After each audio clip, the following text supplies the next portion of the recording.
Imagine nearly 50,000 people crossing into Ceuta within hours, equivalent to more than 4 million sudden arrivals in Madrid, all at once, clamoring for food, water, and cigarettes, some angry, others desperate. This wasn't just a migration wave, it was almost an invasion that could have triggered a war between Spain and Morocco. 50 years ago, Spain lost Western Sahara under eerily similar circumstances, in what's known as the Green March. On this recent occasion, the Moroccan influx receded hours later, but it exposed cracks in Spain's border control and diplomatic stance.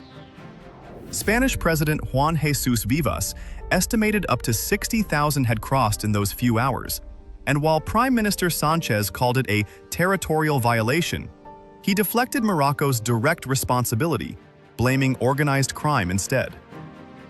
Meanwhile, the Moroccan government strategically controls the migration flow, using it as leverage, while simultaneously benefiting from European, and particularly Spanish, economic ties.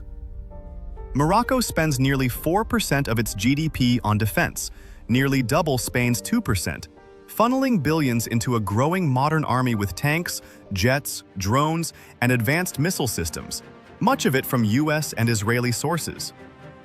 Spain, rich and part of NATO, boasts more advanced equipment, but faces the challenge of geography.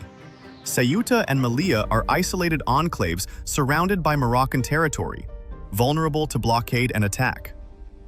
This disparity is complicated by tense Spain-US relations, and the US's cozy alliance with Morocco, which includes recent arms deals and political support that undercut Spain's position.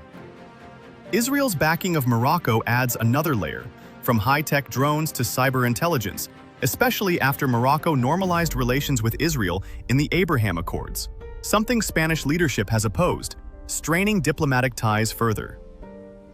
Economically, Spain is Morocco's largest trading partner and wields significant influence through commercial ties that could be weaponized to pressure Rabat, while Morocco's large trade deficit and heavy dependence on European markets make it vulnerable to disruption. Yet, Moroccan internal instability, high youth unemployment at 37%, recent violent protests, and widespread discontent makes the kingdom's aggressive posture a risky gamble.